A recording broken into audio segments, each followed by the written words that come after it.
সুকুমার রায়ের লেখা নোট বই কবিতাটির অনুশীলনী প্রথম কোশ্চেন কী আছে, একটি বাক্যে উত্তর দাও।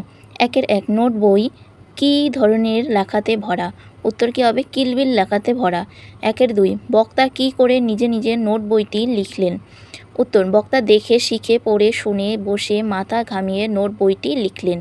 2 নম্বর কোশ্চেনে কী আছে, চটপট, চট চট, ছটপট, কটকট এই শব্দগুলি কী ধরনের শব্দ? চটপট আর ছটপট এই দুটি শব্দ দিয়ে দুটি করে বাক্য লেখো। তো প্রথমে এই চটপট আর চটচট, চটফট, কটকট এই শব্দগুলি কী ধরনের শব্দ? তো উত্তর হয়ে যাবে ধনাত্মক শব্দ। এবার বাক্য রচনা, চটপট দিয়ে বাক্য রচনা কী লিখেছি আমি? মা খাওয়ার সময় চটফট করে খেয়ে নিতে বলে। ছটফট একটি বাক্য রচনা কী হবে? মাছগুলি গরম তেলে দিলে ছটফট করতে থাকে। এবার 6 নম্বর কোশ্চেনে কী আছে, নিচের প্রশ্নগুলির উত্তর নিজের ভাষায় লেখো। তো আমি বলে দিচ্ছি 3, 4 আর 5 আমি এটা করিনি, তোমরা অবশ্যই বই দেখে লিখে নেবে। তো আমি 6 নম্বরে চলে যাচ্ছি, নিচের প্রশ্নগুলির উত্তর নিজের ভাষায় লেখো।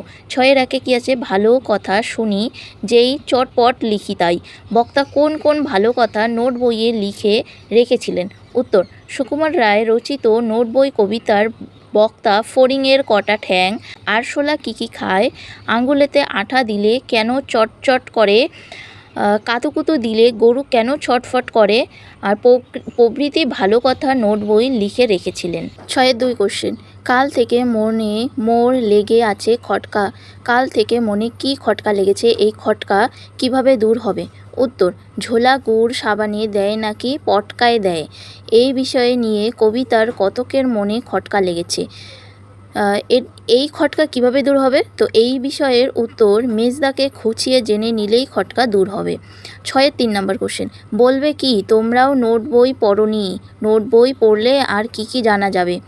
উত্তর, নোট বই পড়লে জানা যাবে ফড়িংয়ের কটা ঠ্যাং, আরশোলা কী খায়, আঙুলেতে আটা দিলে চটচট করে কেন, আঙুলেতে আটা দিলে চটচট করে কেন, কাতুকুতু দিলে গরু ছটফট করে কেন, কান কটকট করে কেন, পিলে কেন চমকায়, তেজপাতায় তেজ কেন প্রভৃতি। 7 নম্বর, নির্দেশ অনুসারে নিম্নলিখিত প্রশ্নগুলি উত্তর দাও। 7-1 ভালো কোনো কথা শুনলে কবিতার লোকটি কী করে?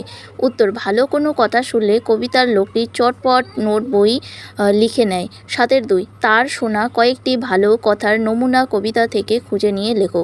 উত্তর, তার শোনা কয়েকটি ভালো কথা হলো, ফড়িংয়ের কটা ঠ্যাং, আরশোলা কী খায়, আঙুলেতে আটা দিলে চটচট করে কেন প্রভৃতি।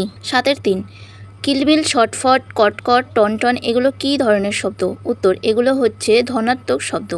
7-4 মাথা ঘামানো এই বিশিষ্টার্থক শব্দবন্ধের অর্থ কী? মাথা ঘামানো শব্দের অর্থ বর্ধি প্রয়োগ করা। 7-5 ভালো কোনো প্রশ্ন মনে এলে বক্তা কার সাহায্য নিয়ে সেগুলির উত্তর জেনে নেন? উত্তর কী হবে? মেজদার সাহায্য নিয়ে উত্তর জেনে নেন। 7-6 মানুষের কাছে নোট বই থাকাকে তুমি কি জরুরি বলে মনে করো? উত্তর কী হবে? হ্যাঁ, নোট বই থাকা জরুরি, কারণ প্রয়োজনীয় তথ্য তাতে লিখে রাখা যায়। সপ্তম শ্রেণীর নোট বই কবিতাটির প্রথম পার্টটি তোমাদের এই ক্লাসে আমি দিয়ে দিলাম, আর সেকেন্ড পার্টের ক্লাসের যে ভিডিওটা সেটা তোমাদের খুব তাড়াতাড়ি আমি দিয়ে দেব। যদি পরবর্তী ক্লাসগুলোর ভিডিও পেতে চাও তাহলে অবশ্যই আমাদের এই চ্যানেলটি সাবস্ক্রাইব করে রাখবে আর বন্ধুদের মাঝে শেয়ার করে দেবে। ভিডিওটি ভালো লাগলে অবশ্যই লাইক কমেন্ট করে দেবে। Thank you.